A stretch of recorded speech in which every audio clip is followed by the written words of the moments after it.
नमस्कार, मैं हूं पद्मा कुलदीप। आप देख रहे हैं हमारा खास कार्यक्रम तमसो मां ज्योतिर्गमय।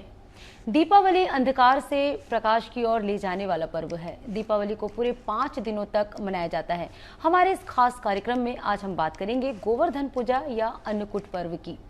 सनातन धर्म में गोवर्धन पूजा का विशेष महत्व है। मुख्यतः गोवर्धन पूजा दीपावली के 1 या 2 दिन बाद की जाती है, जिसमें गाय के गोबर से भगवान श्री कृष्ण का चित्र बनाया जाता है। ऐसे में यदि आप गोवर्धन पूजा के दिन कुछ उपाय अपनाते हैं तो इससे नकारात्मक ऊर्जा को अपने घर से दूर भगा सकते हैं।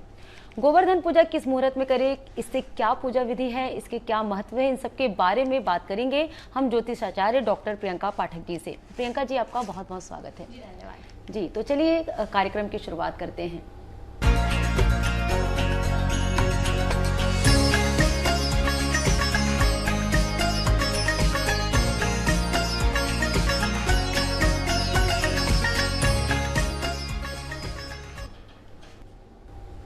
कोई भी पूजा हो, कोई भी तीज या त्योहार हो, बिना मुहूर्त के वो पूजा सफल नहीं होता। तो ऐसे में हम जानेंगे कि गोवर्धन पूजा किस मुहूर्त में किया जाए और किस मुहूर्त के साथ जो है गोवर्धन पूजा की जाती है। जी जी पद्मा, तो मैं आप सबको फिर क्लियर कर दूं कि इस बार फिर जो है डेट्स का जो है कंफ्यूजन आ रहा है कि 13 तारीख को मनाया जाए गोवर्धन कि 14 तारीख को मनाया जाए। अक्सर ऐसा होता है कि दीपावली पर्व के दूसरे दिन जो होता है हम गोवर्धन पर्वत की पूजा करते हैं, लेकिन इस बार जो है तिथियां मिक्स हो रही हैं, जिसके कारण जो है आपको 2 दिन की तिथि मिलती हुई नजर आ रही है। तो सब लोग ये चीज़ ध्यान से सुने कि जो है गोवर्धन पूजा का जो मुहूर्त जो है आरंभ जो हो रहा है वो 13 नवंबर को स्टार्ट हो जाएगा, जो कि रहेगा दोपहर के 2:56 से। ये जो है टाइमिंग से यहाँ से स्टार्ट होता हुआ आता हुआ नज़र होता हुआ चालू हो जाएगा। फिर ये जो रहेगा आपके दूसरे दिन रहेगा 2:36 तक रहेगा। तो ये ध्यान दीजिए, इतना लंबा पीरियड आपको मिल रहा है, लेकिन उदया तिथि 14 नवंबर के होने के कारण, क्योंकि इस पूजन को संध्या कालीन में नहीं किया जाता, इस पूजन को सूर्य भगवान के सामने देखा जाता है, इस किया जाता है पूजा। तो उदया तिथि जो है इसकी देखी जाएगी, जो कि है 14 नवंबर की। तो 14 नवंबर के जो आपको जो मुहूर्त मिल रहा है, जो बहुत ही शुभ मुहूर्त मिल रहा है, वो 6:43 से स्टार्ट हो रहा है। 6:43 से ये जो है आपका शुभ मुहूर्त जो है चालू होता हुआ नज़र आ रहा है, जो कि आपका रहेगा 8:52 तक। तो ये आपको जो है ध्यान रखना है, टाइमिंग का बहुत ध्यान रखना है। ये शुभ मुहूर्त आपको संध्या कालीन में मिल जाएगा और ये उपयुक्त समय है इस तरह भगवान गोवर्धन की पूजा करने का, अर्चना करने का, घर की नेगेटिविटी दूर करने का, और घर में अन्न धान जो भी है आपके धन धान किसी चीज़ की कमी ना हो, ये चीज़ की हम आराधना भगवान से कर सकते हैं। जी बिल्कुल। तो अलग अलग मुहूर्त है इस बार जो है गोवर्धन पूजा की, तो आज से शुरू है और जो कि कल तक यानी कि 14 तारीख तक जो है मनाया जाएगा। तो अब बात करेंगे पूजा विधि की। पूजा विधि मतलब इसका किस तरह से जो है पूजा विधि है, किस तरह से लोग जो है गोवर्धन भगवान की पूजा कर सकते हैं। जी जी जी पद्मा, आपने बहुत अच्छा सवाल पूछा। अब मैं इसकी विधि तो आपके जो एक कॉमन है वो मैं आपको बताती हूँ, लेकिन ये अलग अलग स्टेट टू स्टेट अलग अलग वेरी करती है, अपने अपने कल्चरल डिफरेंसेस के साथ ये जो है वेरी करती हुई नज़र आती है। थोड़ा थोड़ा चेंजेस हमको स्टेट लेवल पे देखने को मिलता है। राजस्थान में इसको अलग तरीके से बनाया जाता है, मध्य प्रदेश, छत्तीसगढ़, यूपी, इस साइड अलग अलग जो है वेरी करता हुआ नजर आता है, लेकिन मनाया जाता है ये पर्व बहुत ही धूमधाम से पूरे भारत में। तो इस चीज़ को मैं बता दूं कि गोवर्धन जो है पूजा विधि इस तरीके की है। सुबह आपको जो है स्नान कर लेना है, जो भी जो पूजा करने बैठ रहे हैं उन्हें पूजा तक का जो है उपवास करना होता है। तो जब तक आप कुछ नहीं खाना है हमें पूजा करने जब करते हैं, फिर हमें लेने हैं गोबर का बहुत महत्व है इसमें। गाय का गोबर, गोवर्धन का अर्थ ही देखिए गौ, तो गौ मतलब गाय की पूजा। तो ये जो है गाय का जो गोबर है उसका जो है एक पुतला बनाना होता है। कई लोग उसको पहाड़ का रूप देते हैं, कई लोग एक आदमी का पुतला बनाते होते हैं, वो गोवर्धन पर्वत की आकृति मानने जाता है। फिर कई लोग उसमें पेड़ की टहनियाँ या कुछ भी डेकोरेटिव उस तरीके से कर लेते हैं, जिसके तरीके से वो एक पर्वत का आकार ले लेता है, या तो फिर एक ऐसा इंसान लगता है जो कि गोवर्धन पर्वत स्वयं हो, ऐसी आकृति उसको दी जाती है। तो कई लोग पहाड़ का रूप देते हैं, कई लोग एक मानव शरीर का देते हैं, लेकिन उनका मोटिव वही रहता है, उनका मकसद यही रहता है कि वो उन्होंने गोवर्धन पर्वत बनाया हुआ है। फिर जब उन लोग जो हमने वो पुतला बनाया है उसकी नाभि बनाई जाती है, नाभि बनाई जाती है। नाभि में जो है थोड़ा सा होल करते हैं, उस जगह पे हम एक कटोरी रख सकते हैं। कटोरी में आप जो है जो भी हमें प्राप्त होता है गायों से, दही, दूध, खीर, कुछ भी बना के उनकी जो है नाभि पे वो चीज़ जो है रखी जाती है। कई लोग वहाँ पे कुछ एक डोना भी रख सकते हैं, कटोरी रख सकते हैं, जिसको जो चीज़ का कंफर्टेबल होता है वो चीज़ जो है उधर पे रखी जा सकती है। वहाँ पे जो है फिर गोवर्धन पर्वत से जो है आराधना की जाती है, उनको भोग लगाया जाता है। ये भोग जो है कई जगहों में अलग अलग जगह से अलग अलग तरीके का लगता है। कई लोग गाय की बनी हुई जो चीज़ें हमें गाय से मिलती हैं, दूध, दही, मट्ठा, इन सारी चीज़ों का जो है कड़ी, इस सारी चीज़ें जो भी चीज़ें हमें गौ माता से मिलती, उन चीज़ों का जो है बनाया जाता है। पहले के समय इधर पे ये होता था कि दिवाली के बाद क्योंकि सारी दुकानें बंद होती थी तो सब्जियों की प्रॉब्लम रहती थी, इसलिए कई लोग जगह गोवर्धन पर्वत को मिक्स वेज भी बनता है कि जो घर में जो चीज़ें बची हैं उससे एक सब्जी बना दीजिए। तो ये चीज़ें भी हमने अपने देखी हैं अलग अलग जगह से। और ये भोग भगवान को लगाया जाता है, जिसको सारे परिवार वाले फिर जो है उनकी आराधना करके, पूजा करके, उनको तिलक लगा के, उनसे घर की समृद्धि के लिए, सुख के लिए, और घर में किसी भी तरीके से धन धान की कमी ना रहे, कोई भूखा ना रहे किसी भी तरीके से घर में और हमारे परिवार में, हमारे समाज में, उस तरीके की जो है उनसे प्रार्थना की जाती है। और फिर उनका हवन करके ये चीज़ का समापन किया जाता है। आखिरी में सारे जो परिवारजन रहते हैं जो है प्रसाद देते हैं। तो ये थी उनकी सिंपल सी विधि। जी प्रियंका जी, मैं यहाँ पर आपसे पूछना चाहूँगी, जैसे पूजा विधि की ही बात कर रहे हैं तो हम अपने दर्शकों को बताना चाहेंगे कि जैसे सभी जानते हैं कि गोवर्धन श्री कृष्ण का ही एक नाम है जिन्हें 56 भोग भी लगाते हैं, तो 56 भोग का थोड़ा सा आप बताइए कि पूजा विधि के समय 56 भोग का क्या अर्थ है? जी, मैं आपको इस 56 भोग अन्नकूट भी बोला जाता है। तो कई जगहों पे भगवान को 56 भोग बनाए जाते हैं, 56 भोग बनाए जाते हैं। इसका एक बहुत ज़्यादा जो है साइंटिफिक जो है लॉजिक भी रहता था, क्योंकि ऐसी मान्यता थी कि जब कृष्ण जी ने बहुत दिनों तक जो है उनको पर्वत को अपनी छोटी उंगली पे उठाया रखा, तो उस समय लोगों को भूख भी लगती थी, उस जगह लोगों को वो सब तो गोवर्धन पर्वत से उनका पूर्ण हुआ जैसे भी। लेकिन जब गांव वाले जो खुश हुए तो उन्होंने जो है भगवान को घंटों के हिसाब से जो है जो 7 दिन तक उन्होंने कैरी किया था, 7 दिन 1 घंटा से जो मल्टीपल होता है तो वो 56 निकल के आए। तो 56 भोगों का जो है उनको हर घंटे के हिसाब से जो है भोग लगाया गया, इसलिए 56 भोग हमारे यहाँ कहा जाता है। तो 56 भोग जो है भगवान को बहुत ही प्रिय है। ये मंदिरों में लगता है, अन्नकूट भी कहा गया है, क्योंकि इस दिन बड़े बड़े मंदिरों में भगवान श्री कृष्ण के 56 भोग लगाए जाते हैं। कई लोग घरों में जिनके जो कर पाते हैं वो 56 भोग लगाते हैं। भगवान को प्रसन्न करने के लिए ये किया जाता है। श्री कृष्ण से सीधा सीधा जुड़ा हुआ ये त्योहार है गोवर्धन, क्योंकि उन्होंने ही जो है उनको गांव वालों की रक्षा के लिए पर्वत को अपनी छोटी उंगली पे धारण किया था। तो ये जो लॉजिक है 56 भोग का वो ये था कि हर घंटे के हिसाब से गांव वालों ने उनको 7 दिन से मल्टीपल करके जो टोटल निकाला वो जो था ये 56 भोग का आता है। तो ये चीज़ जो है इसलिए भगवान को 56 भोग लगते हैं। और इस त्योहार को अन्नकूट भी कहा जाता है। माँ अन्नपूर्णा का भी आशीर्वाद मिलता है, जिसकी वजह से हमारे घर में न लक्ष्मी की कमी होती है न खाने पीने की कमी होती। जी बिल्कुल प्रियंका जी। तो जैसे कि प्रियंका जी हमें मुहूर्त बताई और अब जो है पूजा विधि हमने जाना कि गोवर्धन पूजा में हम किस तरह से जो मुहूर्त के अनुसार पूजा कर सकते हैं। यहाँ पर रुकेंगे एक छोटे से ब्रेक के लिए, जल्द लौटेंगे।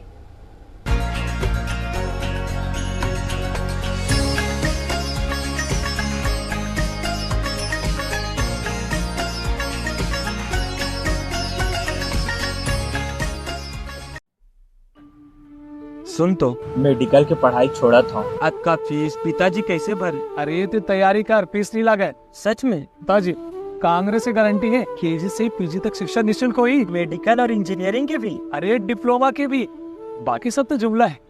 कांग्रेस के वादा है फिर निभाई। अरे तो बहुत अच्छा है। भरोसा बरकरार, फिर से कांग्रेस सरकार। स्वास्थ्य के क्षेत्र में रायपुर स्थित Ramakrishna care super multi speciality hospital भरोसे का एक नाम है। डॉक्टर संदीप दवे जैसे अनुभवी और मानवीय दृष्टिकोण वाले डॉक्टर की अगुवाई में करीब 3 दशक में इस हॉस्पिटल ने कई जिंदगियां बचाई हैं। छत्तीसगढ़ के साथ ही कई राज्यों में उम्मीद की एक किरण की तरह है ये हॉस्पिटल। यहाँ doctor Javed Ali Khan, doctor SN Madhariya, doctor Rajesh Gupta, doctor Abbas Naqvi, doctor Pankaj Dhavaliya, doctor Ajay Parashar, doctor Siddharth Tamaskar जैसे कई एक्सपर्ट्स डॉक्टर और सपोर्टिंग मेडिकल स्टाफ लगातार मरीजों के साथ खड़े नजर आते हैं। अल्ट्रा मॉडर्न मेडिकल उपकरणों से सुसज्जित Ramakrishna care super multi speciality hospital अनुभव और आधुनिकता का समागम है। छत्तीसगढ़ में क्या है सियासी हाल?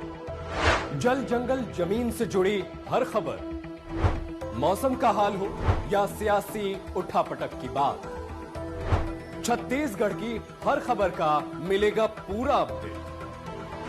देखिए मेरे साथ CG की नब्ज हर रोज रात 10 बजे सिर्फ एशियन न्यूज पर।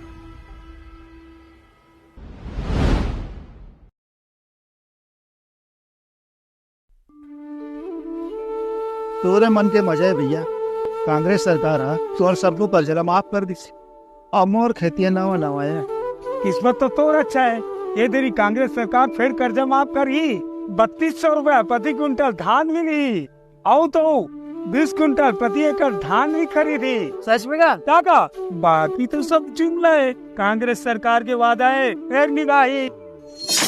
भरोसा बरकरार, फिर से कांग्रेस सरकार।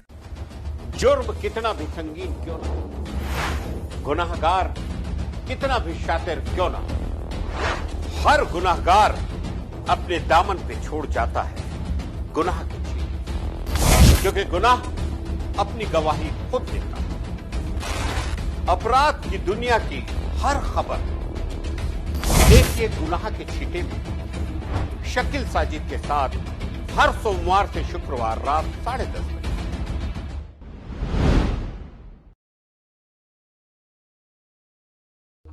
देश और दुनिया में दिन भर क्या रहा खास,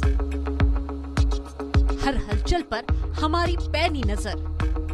नमस्कार, बुलेटिन में आप सभी का स्वागत है। मैं हूं आपके साथ प्रकाश। हर छोटी से बड़ी खबर हम पहुंचाएंगे आप तक। देखिए मेरे साथ प्राइम टाइम एट 8 में हर रोज रात 8 बजे सिर्फ एशियन न्यूज पर।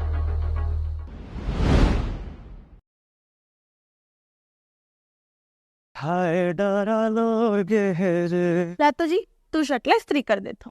अरे बिजली के बिल आधा जरूर है, फिर आते भाई। अब नहीं आए, कांग्रेस के गारंटी है 200 यूनिट तक बिजली बिल्कुल मुफ्त। सही में? हाँ, बाकी सब तो जुमला है, कांग्रेस के वादा है फिर निभाई। भरोसा बरकरार, फिर से कांग्रेस सरकार।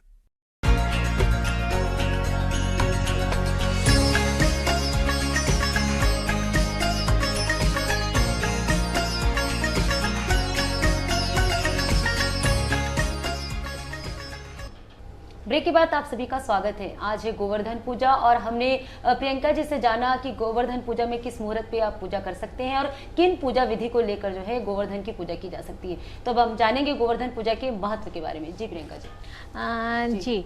जी पद्मा, तो महत्व तो इनके बहुत सारे हैं गोवर्धन पूजा के, तो कुछ मैं आपके साथ जो है वर्णन कर जाती हूँ। जो पूजा कर रहे हैं हम, बहुत सारी हमारे घरों में, एक तो साथ ही साथ जब हम गौ माता जो है आपकी, इसमें गौ माता को भी पूजा किया जाता है। गौ माता से हमें बहुत सारी चीज़ें मिलती होती हैं और माना गया है कि गौ में भी जो है लक्ष्मी का वास होता है, 33 कोटि देवताओं का वास हो रहा है। तो गौ माता को जब हम पूजते हैं इस दिन, और उनसे जो हमें सारी चीज़ें मिल रही हैं, दूध मिल रहा है, ये चीज़ें मिल रही हैं, अलग अलग चीज़ें आपके खेतों में भी जो चीज़ें रहती हैं, गाय के कारण, उनके गोबर के कारण बहुत सारी चीज़ें घर में शुद्धता आती है। ये चीज़ें जो है हमें गाय से मिलती हुई नजर आए। तो इस दिन जो है जब गाय की हम पूजा करते हैं तो साथ साथ क्या होता है कि हम 33 कोटि देवताओं की भी पूजा कर रहे होते हैं, माँ लक्ष्मी का भी आशीर्वाद हमें मिलता हुआ नजर आता है। तो जब गाय की पूजा होती है तो हमारी जो है अन्न भी बैलेंस हो रहा है देखिए घर का, और हमारी लक्ष्मी भी बैलेंस होती है। तो इस पूजा का जो है महत्व सीधा सिंपल है कि लक्ष्मी तो चाहिए ही चाहिए, किसी भी चीज़ को आगे बढ़ाने के लिए, हमें दैनिक जीवन जीने के लिए हमें लक्ष्मी की बहुत ज़रूरत है। लेकिन लक्ष्मी के साथ साथ जो है हमें अन्न भी ज़रूरी है, अन्न भी हमारे घर में भरपूर रहे, किसी भी तरीके की नेगेटिविटी नहीं रहे, किसी भी तरीके की कमी हमारे जीवन में ना आ जाए, चाहे वो व्यापार में हो या किसी भी चीज़ में हो। किसी चीज़ की अगर कमी हो रही है, लॉसेस हो रहे हैं, तो ये पूजा करने से भगवान को प्रसन्न किया जा सकता है और इन कमियों को जो है ओवरकम करने में वो आपकी बहुत सहायता मददगार भी होती है। किसी भी पूजा हम करते हैं, कोई भी पूजा का आप हमारे आजकल के युवा पूजा करते नहीं हैं, महत्व उनका जानते नहीं हैं और फिर कॉम्प्लिकेटेड बनते हैं, डिप्रेशंस में जाते हैं, सारी चीज़ें होती हैं जो कि हमारे कल्चर में कभी नहीं था। ये चीज़ें वेस्टर्नाइज होती जाती है। आप अपने घर में आए, कुछ नहीं तो आप थोड़ा सा पार्टिसिपेट करके देखिए, जो एनर्जी होती है हवन के बाद वो डिफरेंट ही रहती है। एनर्जी जो रहती है, फायर एलिमेंट जो होता है आपके घरों में, जब हम हवन करते हैं, आरती प्रज्वलित कर रहे हैं, दीप प्रज्वलित करते हैं, जो फायर रहता है वो हमारे नेगेटिव थॉट को बिल्कुल जीरो पे लेके जाता है। तो हर पूजा में, ना कि केवल गोवर्धन पूजा में, जो भी तत्वों की हम पूजा कर रहे हैं, हम एलिमेंट्स की पूजा करिए, देखिए हम पर्वत की पूजा कर रहे हैं, हम नॉन लिविंग चीज़ों की भी पूजा कर रहे हैं जिससे हमें कुछ फ़ायदा मिलता है। तो ये मतलब इंसान, मनुष्य और प्रकृति दोनों का बैलेंस का जो है एक त्योहार है कि हम जो है मनुष्य तो खुद प्रकृति से ऊपर निर्भर है और प्रकृति जो है वो मनुष्य के कर्तव्यों पे निर्भर है। तो यही है, इन्वायरमेंट की पूजा करना सिखाता है ये त्योहार हमें कि हम तो जीवित जब ही रहेंगे जब हमारे आसपास का जो है इन्वायरमेंट भी जो है शुद्ध हो, साफ हो और अच्छा हो। तो ये जो है हमारे त्योहार जो है भारतीय संस्कृति के, वो हर चीज़ की पूजा कराने सिखाते हैं जिससे हमें थोड़ा भी बेनिफिट मिलता है। जैसे गाय को पशुओं में जो है श्रेष्ठ माना गया और जो है आपके पर्वतों में गोवर्धन को माना गया। ये सारी चीज़ों को जो है श्रेष्ठ करते ताकि हम जो है हमारा नाता जो रहे हमारा युवा पीढ़ी का, वो नेचर के साथ भी उतना ही बना रहे जितना कि पहले बना हुआ था। तो ये चीज़ें जो है उनको दिखाइए। कुछ कारणवश आज हम शहरों में हैं, हम गाँव में नहीं हैं, किन कारणवश हमें इतनी सुविधा उपलब्ध नहीं हो पाती है जितना पहले हुआ करती थी चीज़ों में। लेकिन पूजन करिए, मंदिरों में अपने बच्चों को लेके जाइए जहाँ ये भव्य, अगर आप घर में इसका नहीं आयोजन कर पा रहे हैं तो जहाँ पे भी हो रहा है उनके घर में जाइए, कुछ अपना डोनेशन दे सकते हैं, कुछ राशि दे सकते हैं, जिसकी वजह से आपका जो है राशि देने का ये मतलब नहीं है कि हमने कुछ अमाउंट दे दिया। राशि देने का मतलब ये है कि आपने पुण्य कार्य में अपना थोड़ा सा आपने एफर्ट डाल दिया, कुछ थोड़ी सी डाल दिया, क्या चाहे आप नहीं थे, ये करिए और बच्चों को दिखाइए, जिसकी वजह से क्या होगा, ईश्वर प्रेम, प्रकृति प्रेम और सेल्फ लव जो अपने आप आता हुआ उनमें नजर आए। जी बिल्कुल, जैसे कि हम महत्व की ही बात कर रहे हैं और आपने कहा कि वेस्टर्नाइज कल्चर लोग अपनाने लगे हैं, आजकल के जो युवा हैं वो पूजा विधि को नहीं समझते हैं। तो ऐसे में जैसे गोवर्धन पूजा जैसे ग्रामीण क्षेत्रों में काफी महत्वपूर्ण तरीके से मनाते हैं और जैसे अभी आधुनिक शैली की बात करें तो लोग अभाव में भी रहते हैं। तो ऐसे में गोवर्धन पूजा को कम से कम सामग्री में, कम से कम चीजों में कैसे मनाया जाता है? बिल्कुल, जो लोग भी गोवर्धन पूजा करना चाह रहे हैं, शहरों में है, किसी कारणवश इतनी सुविधाएं नहीं है, इतना बड़ा पहाड़ नहीं बना सकते, तो कोई बात नहीं, आप छोटा सा गोबर ले सकते हैं, कहीं से भी अवेलेबल हो जाता है वो, आप जो है गोबर ले सकते हैं, थोड़ा सा छोटी आकृति बना दिए, इतना बड़ा बनाने का कोई ज़रूरत नहीं है। 56 भोग नहीं लगा सकते तो जो हम खाना खाते हैं वो लगा दीजिए। भगवान किसी के लड्डू या पेड़े के भूखे नहीं होते हैं, वो भाव के भूखे होते हैं। आप जितनी इंटेंशन से, आप जितना इंटेंशन से उनको चीज़ें लगाएंगे तो भगवान आपके घर का रूखी सूखी भी खा के जाएंगे। आपके भाव इंपॉर्टेंट होना चाहिए, इंटेंशन इंपॉर्टेंट होना। तो इसको इतने बड़े भव्य रूप में ना करके छोटी छोटी चीज़ों में करा जा सकता है और 56 भोग ना बना के थोड़े थोड़े भोग लगा दिए जा सकते हैं, जो हम आज बनाने वाले हैं। गौ माता की पूजा की जा सकती है, वो अभी आपको कहीं पे भी मिल सकती हैं कहीं पे भी, तो उनकी पूजा करिए। तो कम से कम चीज़ों में उनको छोटा आकार दे दीजिए। जो बड़ी चीज़ें थी, जो हम बड़े रूप से शरीर आकृति बना रहे थे, कम उसमें बना लीजिए। छोटी छोटी करके भी आप अपने घर में भी जो है ये चीज़ कर सकते हैं। नहीं है, गोबर ही नहीं है कहीं से अवेलेबल नहीं हो रहा है तो हम क्या कर सकते हैं, चित्र भी खरीद सकते हैं। चित्र अगर हम देख सकते हैं तो चित्र भी आप लगा सकते हैं, उसकी पूजा कर सकते हैं गोवर्धन का, जहाँ पे कुछ ही नहीं मिल रहा है। चलिए गोबर नहीं मिल रहा है तो मट्टी का आकार का बना दीजिए। तो हर चीज़ के सब्स्टिट्यूट हैं गोवर्धन बनवन के, लेकिन इंटेंशन बहुत ज़रूरी है। ऐसे तो आप अपने हाथ से भी ड्रॉ करके बना सकते हैं, अगर आपका भाव होगा तो वो पूजा स्वीकृति हो जाएगी। और इतना भव्य तरीके से आपने किया और आपका भाव नहीं है तो वो पूजा भी असफल है। तो भाव का भूखा है जो है भगवान, यह चीज़ को हमें ध्यान रखना। जैसे कि हर तीज त्योहार के लिए कोई ना कोई पौराणिक मान्यता, कथा कहानी प्रसिद्ध होता है, वैसे हम जानना चाहेंगे कि गोवर्धन के लिए कौन सी कथा है जो लोग जानना चाहेंगे?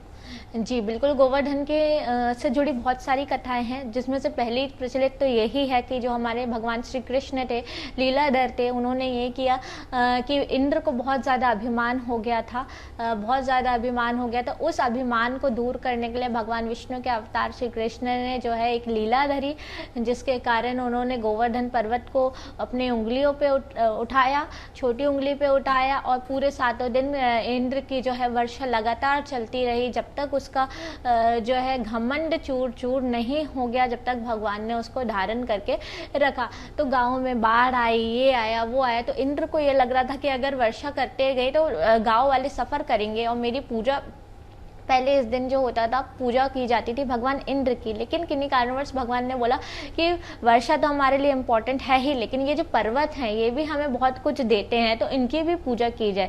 जिस कारणवश जो है भगवान इंद्र को थोड़ा बुरा लगा और उनके कारण उन्होंने बाढ़ सिला दी, वर्षा नहीं रोकी। और इस चीज़ से बचाने के लिए भगवान ने जो है उनको अपनी छोटी उंगली पर उस पर्वत को उठाया, और गोवर्धन पर्वत ने पूरे गाँव वासियों की, पशुओं की, बच्चों की, सभी जीव जंतु के, जीवित लोगों की पूरी रक्षा करी। तो इसलिए गोवर्धन पर्वत को जो है पूजनीय कहा गया, और भगवान श्री कृष्ण से ये त्योहार जो है लिंक्ड कर दिया गया, क्योंकि उन्हीं से ये जुड़ा हुआ है। यही सबसे बड़ी प्रचलित कथा है इस जो है गोवर्धन की। इसमें हमें अहंकार नहीं होना है। ये बहुत सारी चीज़ें हमें सीखने को मिलती हैं कि अगर हमारे पास बहुत सारी चीज़ें हो गई हैं, हम पूजे जा रहे हैं, लोगों में हमारा बहुत मान सम्मान हो रहा है, तो उस चीज़ का अहंकार नहीं करिए। कोई ना कोई आपसे ऊपर ज़रूर आने वाला है, कोई ना कोई सुप्रीम एनर्जी है जो दुनिया को चलाती है। ये चीज़ का हमें ध्यान रखना है। और अहंकार बिल्कुल भी नहीं चलता है भगवान के द्वार, तो बिल्कुल भी नहीं चलता है। ना छल चलता है, ना चालाकी चलती है, ना झूठ चलता है। आप उपास रखिए नहीं रखिए ज़रूरी नहीं है, लेकिन मन को साफ रखना बहुत ज़्यादा ज़रूरी है। किसी का बैक बिचिंग करना ज़रूरी नहीं है। जिस दिन पूजा है घर में, उस दिन नेगेटिविटी फैलाने की ज़रूरत नहीं है, किसी में दोष कमियाँ निकालने की ज़रूरत, एक दूसरे को कंप्लीट करना है। अगर किसी कुछ कमी रह गई है पूजा में, तो उस चीज़ को हमें अपने एडवाइजर्स से कंप्लीट करना, सॉल्यूशंस देना है, लेकिन अहंकार बिल्कुल भी नहीं करना है। वो किसी का भी नहीं चलता, महाराज इंद्र का भी नहीं चला। जी बिल्कुल। तो प्रियंका जी, आपका बहुत बहुत धन्यवाद कि आपने इतनी सारी जो है जानकारी हमसे साझा की। तो हम मना रहे हैं दीपोत्सव पर्व, और आज हमने जाना गोवर्धन पूजा के मुहूर्त, पूजा विधि और इसके महत्व, और खासकर इसकी कथा। तो हमें दीजिए इजाज़त। आप सभी को गोवर्धन पूजा की बहुत बहुत शुभकामनाएं। नमस्कार।